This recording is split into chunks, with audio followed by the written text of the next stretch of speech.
beautiful mama. Welcome back to Momplex. Now that you're a mom, I am going to take a guess that you have been pouring all of your time and energy into your kids, your house, your work, the schedule, the color-coded calendar, the never-ending to-do list, basically everything has been going into your kids and building this life, building this dream life of a family, right? But what's fallen to the bottom of the list?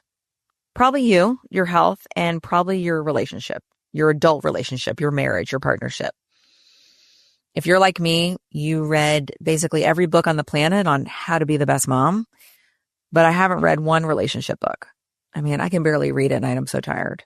Who has the energy to crack open anything at night when you can barely keep your eyes long enough? Plus, my brain is just full. I think at that moment, I don't even want my brain to work. When I lay in bed, I'm going to Amazon Prime. I'm clicking on BritBox, The Chelsea Detective, Law and Order. Recently this summer, I turned pretty. But I get asked a lot. Clients call me and ask me for help with their marriage, their disconnection. And when I'm on podcasts all the time, I'm asked about this. And marriage after kids is completely uncharted territory for you and your partner because y'all have never existed. There is no step by step by step by step. You guys are individual humans, beautiful souls that are in your bodies. There is no exact formula. There's no handbook, no cheat sheet, no Pinterest board or Instagram carousel that can really prepare you for it. You just get dropped into it one day and you're incredibly sleep deprived. You're touched out and you're trying to keep tiny humans alive. You're trying to keep teenagers from taking fentanyl. And somehow you're trying to keep your relationship alive and keep you physically feeling like you even want to make out. So marriage after kids, it's the way I think about it. You're a team sport. You know, you guys are running the show, but you're trying to run the show on zero sleep with a constantly changing routine. And sometimes your partner, you feel like y'all are living parallel lives. You don't even get each other. You're not even seeing the world the same way, right? You're standing in the kitchen, washing those dishes, trying to answer 1,000 emails and help your kids get out the door while your partner is literally walking to the car to go leave and he's stepping over all the blankets and the toys and the mess that's left on the floor. But today I'm sharing the one thing that has kept my 21-year marriage alive and actually fun, even through 3 kids, 5 moves, countless jobs, COVID, and way too many clogged sinks and poopy diapers. And no, it is not perfect communication. It is not being 10 pounds lighter. It is not wearing lingerie every day, even though my husband does love that. It's not about getting your hair done and your nails done and shaving your legs. It's this. You guys are on the same team. You're still on the same team. Because when you forget that, that's the whole game falls apart. And I want to tell you, when you do remember that you do have a partner in crime here, that you are not alone, that you have somebody who agreed to this with you, who said, I want what you want. Let's go for it. When you remember that, everything changes. Not only for yourself, but for them too. Because I think one of the biggest disconnects between a mom and a dad, or the caretaker and the person going out of the house to earn the money, is that the one at home feels like they have to shoulder it all by themselves. And the one who's not at home feels useless. They don't know how to help us. They don't know how to support us. And I think when you remember, when you remember and you look at each other and you say, you matter to me, you're important to me, I think of you as a teammate, I'm counting on you, we're still in this together. Everybody feels important. Everybody feels seen. And all those juices are reignited to, yes, this is why we're doing this. Everything changes. Like the other night, my husband looked at me totally deadpan and said, babe, I did the laundry. Now look, 22-year-old me would have rolled my eyes and been like, well, you probably did it wrong. But 21 years married me, I nearly jumped him right there in the family room. Because at this stage of marriage, that to me is foreplay. That's love. That's teamwork. That's looking at what we need to do to build our life and doing it, picking up the slack, stepping in when it's not, even when it's not our turn. So let's talk about how to keep your team strong and why that one shift can make all the difference in your marriage.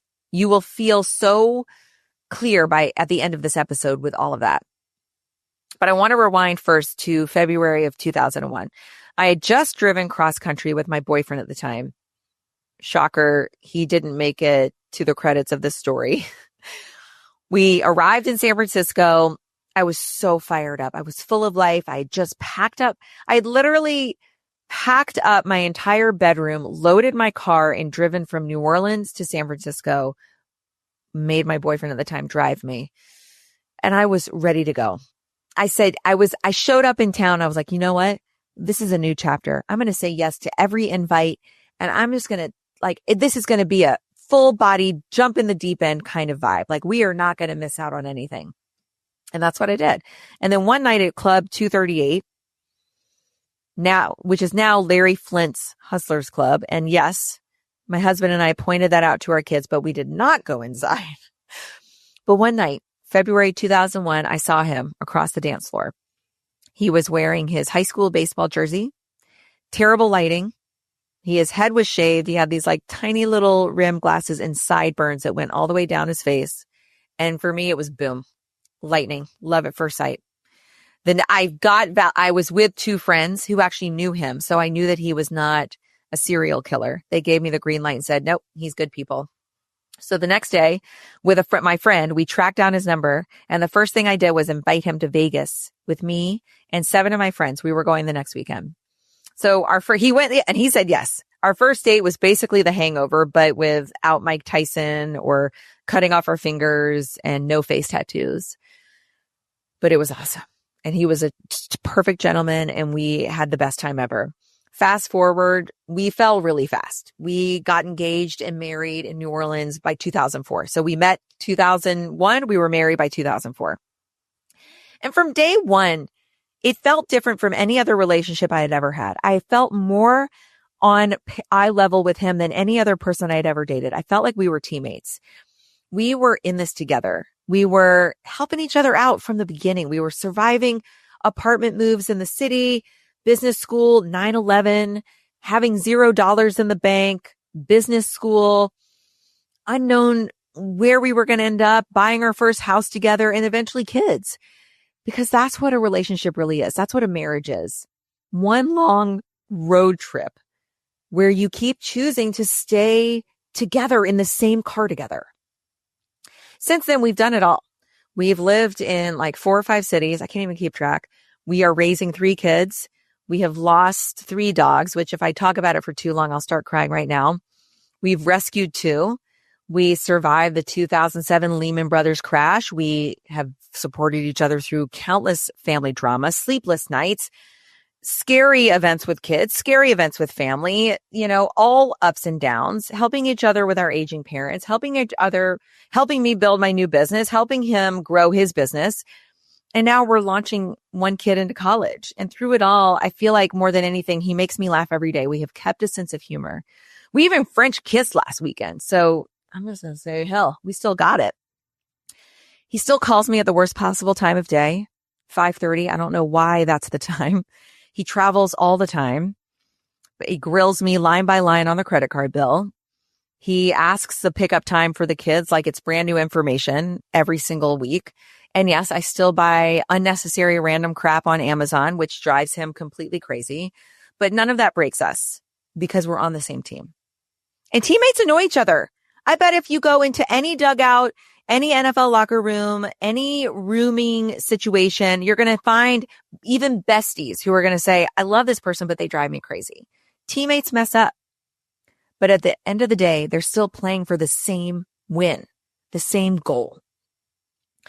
When my husband and I had kids, I didn't know it at the time, but looking back on it, I realized that immediately we started living parallel lives.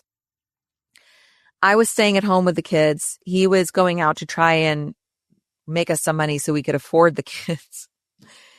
And when he came home from work, there was like this weird hour of time where we just didn't even know each other.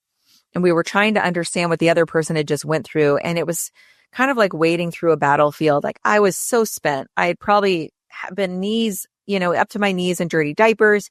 He'd probably been making 1,000 cold calls. We were just in a really tough time of life. I wanted him to read my mind, to just get it.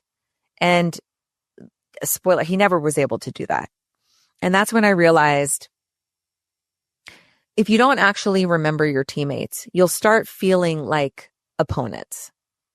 The first Mother's Day, for example, we were living in Chicago and I was tapped out. I was exhausted and he didn't do anything special for me.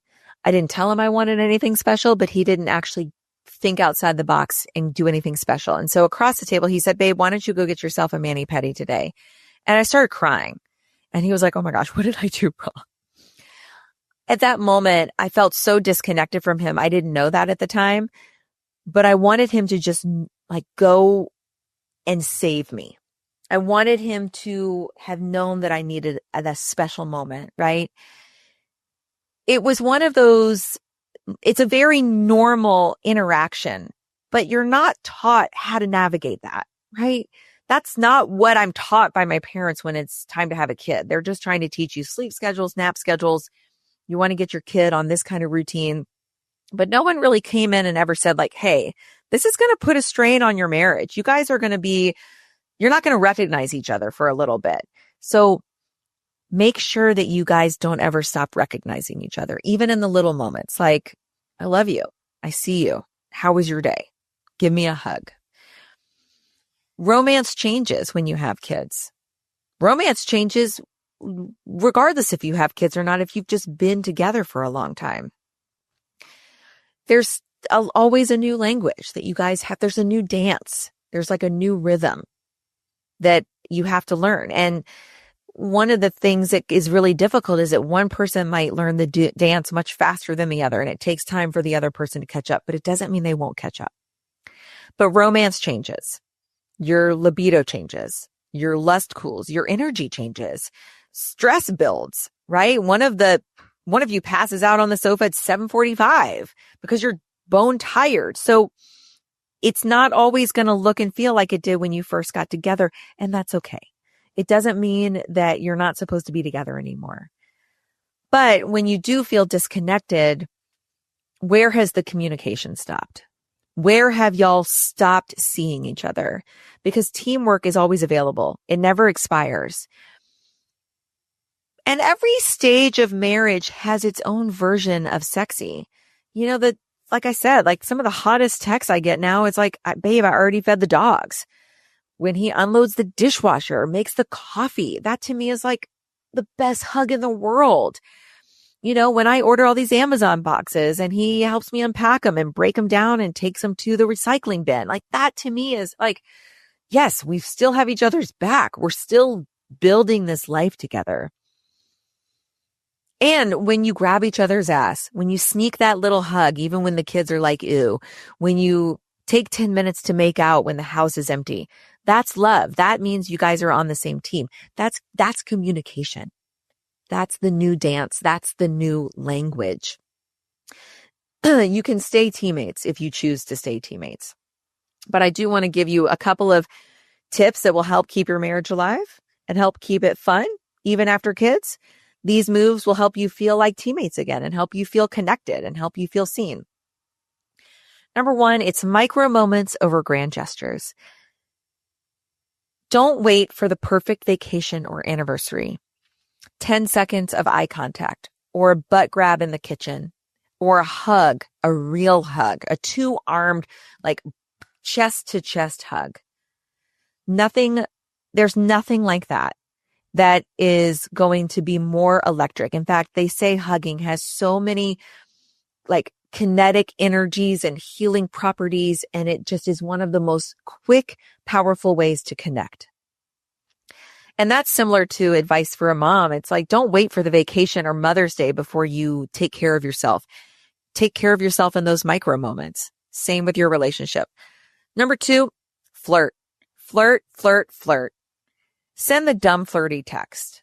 Send the shot of you in the lingerie. Send the "I can't wait to see you when you get home" message. Just pick up the phone when you're driving and just say, "I love you. I'm thinking about you." And then those inside jokes where you laugh till you can't breathe. Sit on the sofa and watch a movie that y'all want to. Snuggle, hold hands, even if it's for 5 seconds. Redefine foreplay. Number 3. You're not 22 anymore. You are parents raising kids who are busy and tapped out and touched out. What does foreplay look like now? What do you have the capacity for? What feels good to you? What is sustainable? Maybe it looks like somebody's cleaning the kitchen without being asked, hot and helpful, and then squeeze in a quickie when you can. Doesn't mean that you have to have rose petals on the bed. It doesn't mean that it has to be this like drawn out thing. Maybe it's 5 minutes in the bathroom. Maybe it's a little sneaky sneak in the shower. Maybe it's making out in the backseat of your car. But whatever, I talk to my clients about this all the time with movement. I think we hold ourselves to these standards that we need and have to move like we did when we were 25. And we wait till we can do that again. And so then we end up not moving. Foreplay is the same thing. Making out with your partner is the same thing. It can't look and feel like it did when you're 25. So can it look like and how can it feel now? And do that. Keep your own spark alive. When you feel good in your own body and soul, you can then bring more confidence and love and energy to the team. If you are feeling not comfortable in your own skin, if you are having vaginal dryness, if your body is not responding to you in the way that you're used to, if you have less libido, don't just stay there. Those are all signals that your body is saying something's out of whack. You can get help to find the balance. Look into naturopaths, look into your doctor, look into gynecologists, look into HRT and other things to help your body. Keep your spark alive and it will help you keep the spark alive in your marriage. Number 5, let each other be each other. It's okay if they have some annoying habits. You probably have some too. Forgive them of that. Let them just be who they need to be in this moment right now. Love them for the good and the bad. If they make you go through the credit card bill at 10 o'clock at night and you're over shopping on Amazon, let them.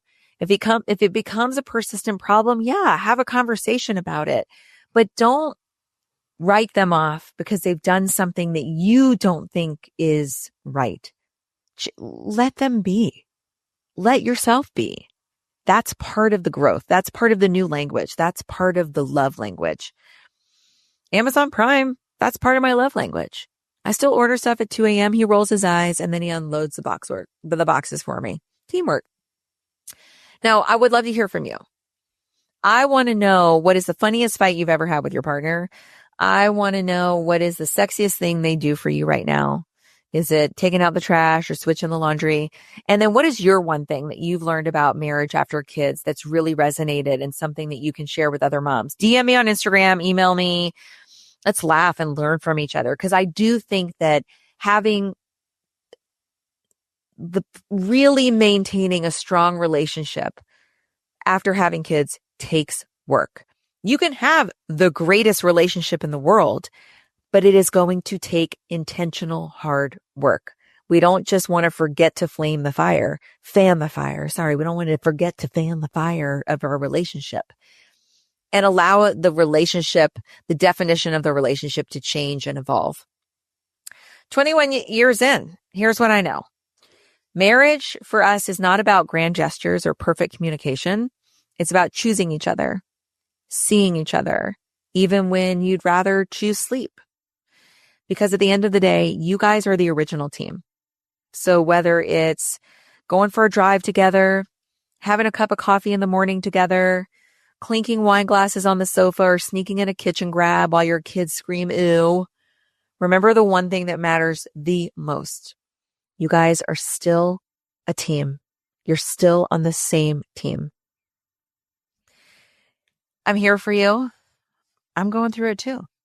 So if there's an area in this relationship where you're feeling a little stuck, shoot me a message. You can go to my website, which is scottydurrett.com. There's a way for you to subscribe to my newsletter. You can also send me an email. What I want more than anything is for us to continue to throw our hat in the ring. Tell your partner every day, you know what? Today I'm throwing my hat in the ring for you. We're still on the same team, and I love you.